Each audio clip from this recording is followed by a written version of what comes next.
On the governor's desk is a bill that would allow for end-of-life options for terminally ill patients in Illinois, or as others may call it, physician-assisted suicide. It is Illinois in Focus Daily. I'm Greg Bishop. Like, subscribe, and hit that notification bell. And wake up with us each and every weekday morning. Get the newsletter in your inbox. Just go to thecentersquare.com. Sign up today.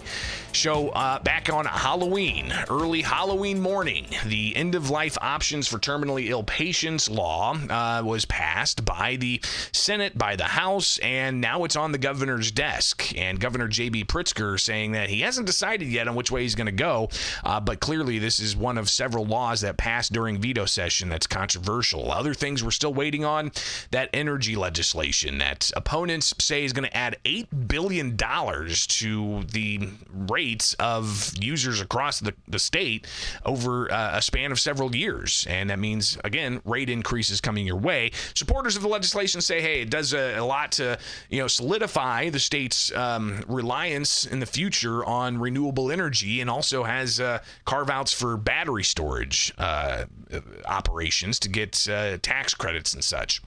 So that bill's on the governor's desk. You have, a bill concerning the state's migrant sanctuary policies and enhancing those policies, but also, as our reporter Jim Talamonte points out in the weekend edition, which, by the way, I want to remind you, you can get the weekend edition of Illinois in Focus right here, and anywhere you get podcasts, just search Illinois in Focus. You'll be able to find that. But the migrant sanctuary enhancement bill goes further to hold people liable at hospitals, universities, and child daycare centers. So if they interact with federal law enforcement, somebody could bring a private right of action, a lawsuit against that organization. That bill's on the governor's desk.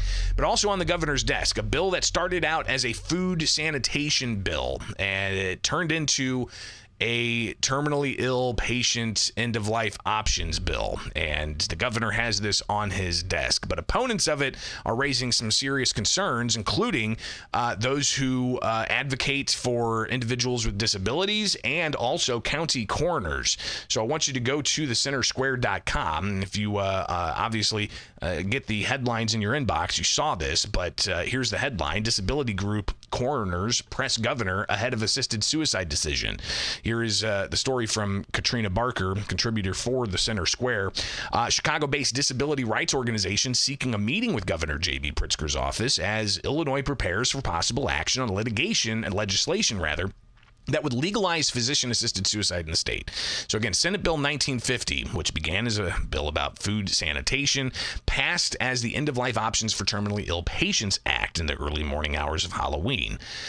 You have Linda Holmes, who sponsored that, saying, very simply, this allows a person age 18 or older who receives a diagnosis of 6 months or less to live and is mentally competent to make an informed decision to have the option of self-administering a prescription to end their suffering. Now, Senate Bill 1950 was sent to the governor November 25th, and the governor was asked about the measure earlier this week at an unrelated event. Here's what he had to say.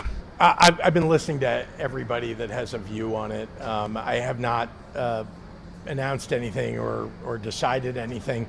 Every time I talk to somebody, it has a little bit of an effect. You're sort of cumulatively gathering information.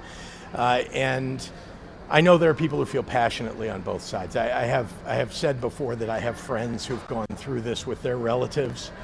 And it's painful for the person who's experiencing the pain in the last 6 months of their lives, as well as for the entire family. And sometimes with the competent decision making on the part of somebody who's suffering, it feels like for them it was the right thing to do. I'm talking about a specific circumstance I can think of in another state. And then at the same time, I understand people who have religious values that say that this is inappropriate and that we should just provide hospice care and maybe make it as comfortable as we possibly can for somebody who's dying. So it's a hard issue, and I don't want anybody to think that making up your mind about this is very easy. It's not. I think there's a lot to consider, but most of all, it's about compassion. And again, there's evidence and information on both sides that leads me to think seriously about what direction to go. And the governor it's asked actually about something that I brought up. if he talked with we the didn't have a Pope conversation about about this. it because we were just, at the beginning of our conversation, I think he and I were both kind of dismissing to each other the things that we may disagree about, because there are very few, honestly, but kind of acknowledging that there may be things that we disagree about. Obviously, we are members of different religions that don't really disagree so much as just have differences in that way. So it was a kind of a brief part of a conversation in which we were dismissing all those things and then getting to the things that we really have so much in common. And I so much respect who he is and what he represents. And of course, the fact that he's from the state of Illinois is a great point of pride for all of us, I hope. So again, the governor discussing a bit about some of the conversation he had with the Pope when he visited him. What was that, last week or the week before? But the end-of-life options bill on the governor's desk, he says that he's hearing both sides. He's trying to get as much information as he can, but he's wanting to come at this from a compassionate perspective.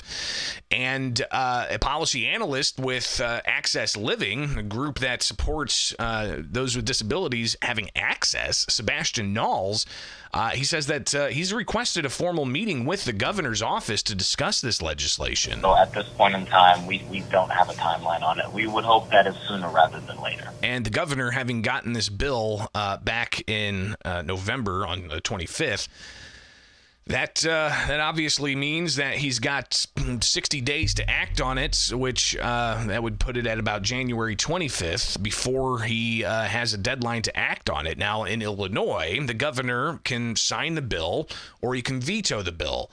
But if there's no action taken on the bill by that 60-day deadline, it automatically becomes law. So could that be when this happens? But Knowles, again with Access Living, says there are substantial problems they have with this particular piece of legislation when it comes to those who have disabilities. You go and you look at individual states that have passed this. There is no mechanism that is dedicated to reporting abuse and coercion for accessing assisted suicide, for individuals who are accessing this. So Knowles raising those concerns in hopes to have a meeting with the governor on this. But it's not just Access Living and others raising concerns. You got organizations like Right to Life that are collecting petitions to deliver to the governor ahead of the January 25th deadline for him to act. But you also have county coroners. Peoria County Coroner Jamie Harwood saying that coroners across the state have, quote, grave concerns about the bill. Yeah, so, our statutory obligation is to determine the errant cause of death of all deaths within our jurisdiction of our particular counties. Once a physician prescribes that medication, the person goes home and takes that medication, the coroner's office is completely taken out of that picture. And he says ultimately that obscures the real cause of death. It takes the truth out of the cause of death. And how this is going to ultimately end up with the governor having the bill on his desk saying he is going to focus on compassion in the decision he makes. We'll keep you posted. All right. It's Illinois in Focus Daily.